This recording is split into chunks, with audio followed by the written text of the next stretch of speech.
we've got the one and only Tom Gleeson online. Yes. And you've got a new show that you've pulled together and you're bringing to the Adelaide Fringe. Yes. Yeah, my show's February. called Out of Touch because I am. And I'm just trying to get ahead of it. I didn't want to call the show humble because I'd be dishonest. So, yeah. This all started because I think during the election they were talking about politicians not knowing the price of eggs, and I realised I didn't know it either. Yeah, right. But you're not pretending to. Do you not shop? No, my wife does do the shopping, but yeah, I don't think she's looked at a total for a long time. She just taps away and looks in the other direction. Yeah, it's normally your limo driver that just drops it off. Are you doing the full run in Adelaide this time? Yeah, I'm going to do the full run at the Adelaide Fringe. I always do. Now I'm doing it every second year. So yeah, awesome. Mike Rann, when I did the 2006 Fringe, and then Mike Rann announced that the Fringe was going to be annual, and I thought, wow, that coincides with me. So now I'm changing the Fringe to being biannual for myself. Fantastic. Oh, I wanted to go back. People are like, Tom, it's Mike Rann here. We want you to go biannual. It's yeah. That's your only impression, isn't it? It's the only impression I've got, which is Mike Rann. It's very niche. He doesn't get to pull it out very often, so thank you for mentioning it. It's very good. I mean, you can't even do it on a national TV show. No. How annoying. Yeah, I know. No one would know who he is. It's, Thank God you're the only one. And I'll never be able to do that impersonation on this podcast ever again. So it's fantastic. My weirdest Fringe audience experience was your show just before COVID. I think it might have even been 2 nights before the lockdowns. Yeah. And we were all crammed into a sold-out tent. And everybody was really nervous. It was the weirdest atmosphere. Yeah. And I remember you handed your gold Logie around. And normally everyone would want to touch it, but everyone was kind of going, oh, I don't know.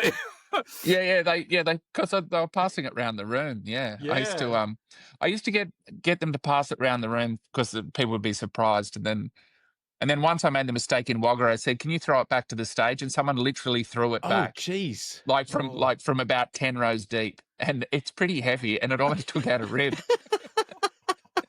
Oh, imagine being killed by your own Logie. I know. There was something quite beautiful about being bruised by my own award. Right. So how do you has there been many weird places you've actually come along and just taken your gold Logie, like country fair, Granny's picnic, or?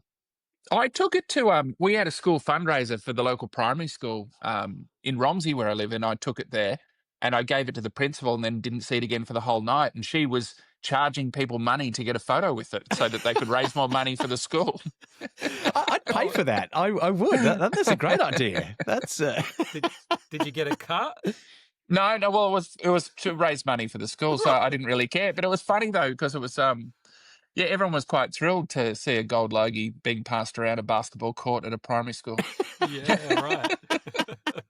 As long as they weren't melting it down, that's the main thing. Yeah. That's, Now, I remember you saying that one of your early influences was the Goodies, right? Yeah, that's right. I used to watch them. I mean, we're all roughly the same age. They were on after school every day on the ABC. Yeah. Yeah. What's your favourite episode? Probably the string episode because it's awesome. Really. They came upon this thing where they used to have villains in the first couple of series, and then they realised all the villains got the good lines. So then they started having 2 of them turning against one of them. Yes. And String in particular is a very, very fast-paced episode. Some of them are quite slow when you watch them back, but that one is really fast. And the drama towards the end, all the way right until they're looking at you at home and the suds filling up, and they talk about how something they say, and they're even saying, "Is this comedy or not?" And then it's called surreal humor. Apparently, they're writing off their own style. Yeah. Have you seen the one where they're all trying to make a movie, but they're making different? That's if you watch that now, it's actually amazing. They did it on a TV show budget. I know it's unbelievable when they. Yeah, because they've got the cinema inside the cinema inside the cinema, and they keep jumping through the screen and going back and watching, and it goes on and on and on. Yeah, So it's impressive. unbelievable. Yeah. Yeah. I've shown it to the kids and they're really impressed. You do have to be careful though. Every now and then there's a line where you go, "Oh, just ignore that bit." Yeah. Yeah, I usually when I watch old stuff with my kids, I usually just don't point it out, because often if there's some old stereotype, they don't even know what it means. And I feel like if No. I highlight it, it might make it sound more exciting to say. Yeah, So right. you've just pretty much just muted all episodes of Hey Hey It's Saturday. Yeah. So as being a gold Logie winner, does it change your life completely, or is it? Did you wake up the next morning and suddenly life was different? Oh, actually, it was that weekend I went to the zoo with my kids, and no one knows my children's names. I haven't used them in the media. And so anyway, these guys, teenage guys, came up and said, "Can we get a photo?" And I was like, "Sure." And my kids, because they didn't know any different, they were really little at the time, they just tried to get in the photo as well. And I was pushing them out. I'm like, "No, no, no." And they're looking at me like, "Why are you pushing me out of a photo?" It's like, "Well, I don't know who these people are." So I thought, is this going to be it from now on? Like, more and more people are going to want selfies. But then the guys who got the photo said, "Oh, mate, we wanted to get a photo with you because you came and talked at our school assembly last year." They didn't even know I'd won a gold Logie. They didn't care. Has the sort of cachet of the Logie dropped over the years, or is it still, a amazing thing to have? Because I think you took it in your stride and was sort of playing with the idea of the Logies still being relevant. But do you feel that, these days, does it take center stage in your house? No, well, at the moment I'm actually renovating, so it's in a box somewhere in storage. I don't actually know where it is, which is not great. That answers my question, I think. Don't tell your insurance company. Yeah, it's to be found somewhere.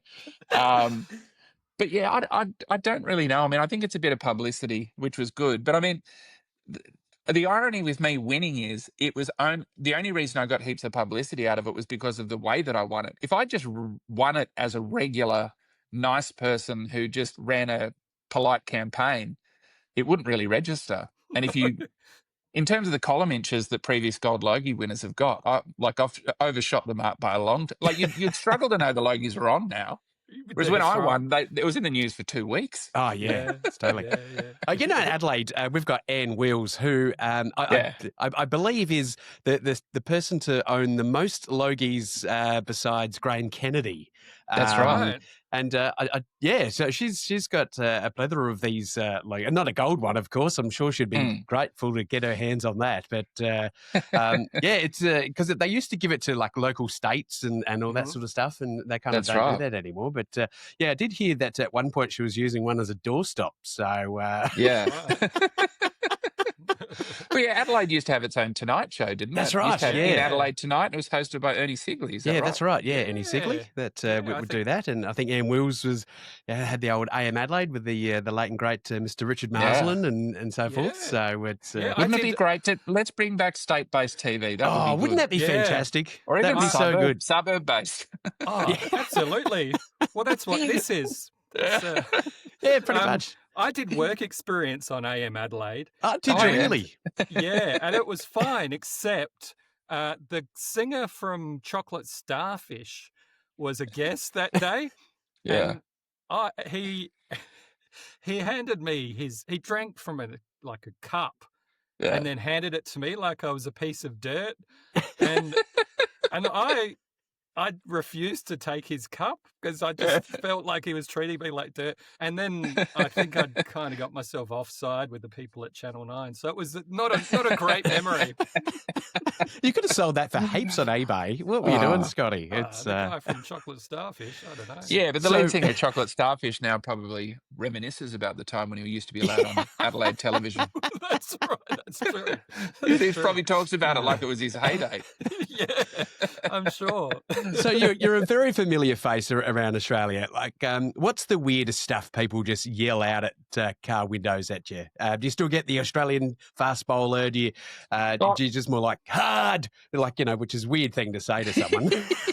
I do get hard a lot. People just yell hard, but it's sort of weird, like, because they'll often just say hard, and that's the only thing they say. So they'll just yell out hard.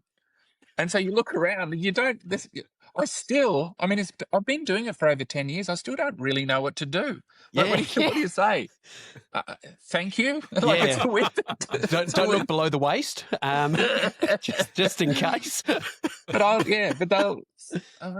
There's a woman came up to me, it was at the Crown hotel in Adelaide, actually, and it was up on the bar up there, and she came up to me and she said, thanks for playing hard. And I was like, oh, thank you.